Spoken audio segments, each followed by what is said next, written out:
It is customary in most Chassidic circles, including by Breslov, that on the last day of Pesach, there is a Seudah done, and it's called Seudat Baal Shem Tov.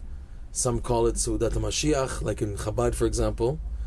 And in this Seudah, the Chassidim gather together and tell over the story of the Baal Shem Tov's attempted trip to the Holy Land, to Eretz Yisrael. So the story also with each Chassidic group has various differences in the actual story. However, it should be noted that, and besides being biased, of course, the Breslov version of the story seems to be the most accurate version. It's been printed in books, and even other Chassidic groups have noted that the Breslov Chassidim have preserved the most accurate version of the story. It's a quite lengthy story. I will do my best to go through the story as brief as possible, God willing. But in short, here we go. That the Baal Shem Tov saw that he had to travel to the Holy Land. He was living at the time that another tzaddik named Rav Chaim ben Atar, the Or HaChaim HaKadosh, was living in Yerushalayim, and they knew that if they would meet these two tzaddikim coming together, that would hasten the bringing of the Mashiach. So the Baal Shem Tov was very determined on making it to the Holy Land before this Rav, the Or HaChaim, would pass away. So the Baal Shem Tov set on the trip to the Holy Land with his daughter Udel and his scribe, his disciple Rav Hirsch Sofer, and they went. He wanted to take the boat route. There was the overland route, which would mean going through like Turkey, Syria, Lebanon, but it was much longer and much more dangerous. And he wanted to take the route of sea route from Istanbul. So he headed with his daughter and his disciple from his village of Mezhibush in the Ukraine to get to Istanbul. And the traveling brought them that on the eve of Pesach, literally on the eve of Pesach, they arrived in Istanbul. And the Baal Shem Tov's way was that he never took more money than he needed for that day with him. If he had any extra money left in his pocket, he would give it out all to tzedakah that night, and the next day was a new day.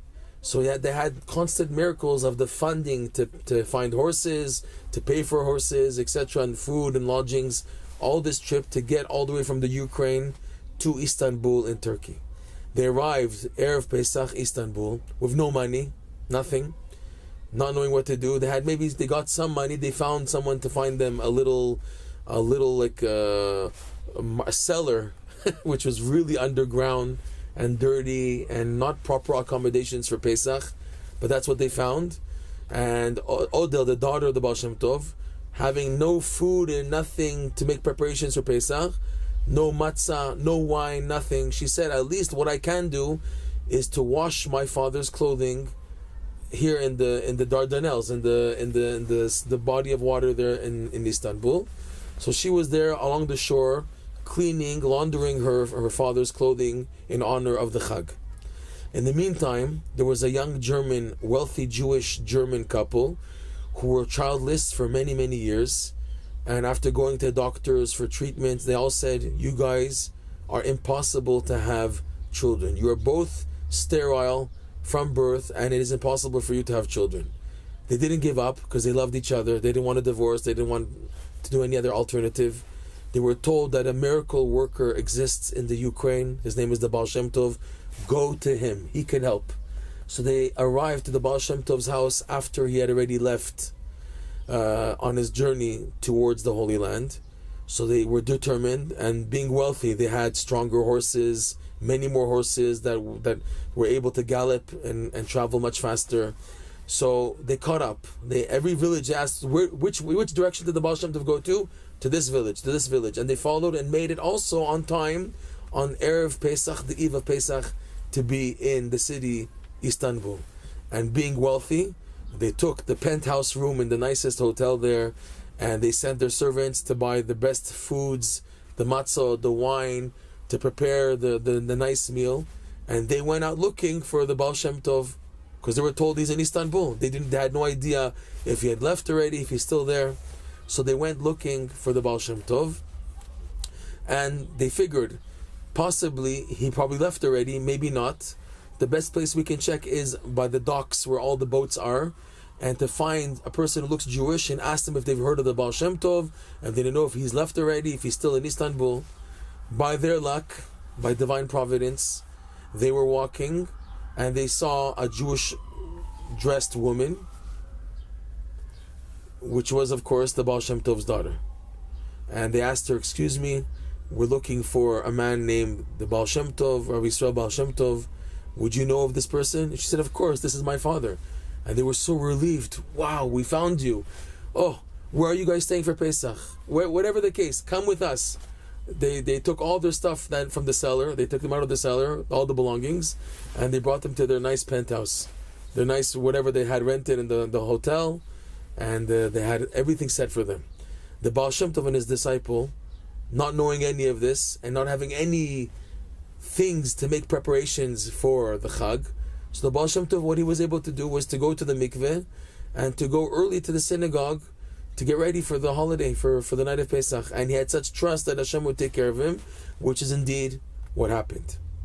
On the night of the Seder, and the couple was very honored to have this distinguished guest, the Baal Shem Tov. They were so filled with fear and awe by his presence, and they had yet, as of yet, not yet mentioned why they had come to look for the Baal Shem Tov.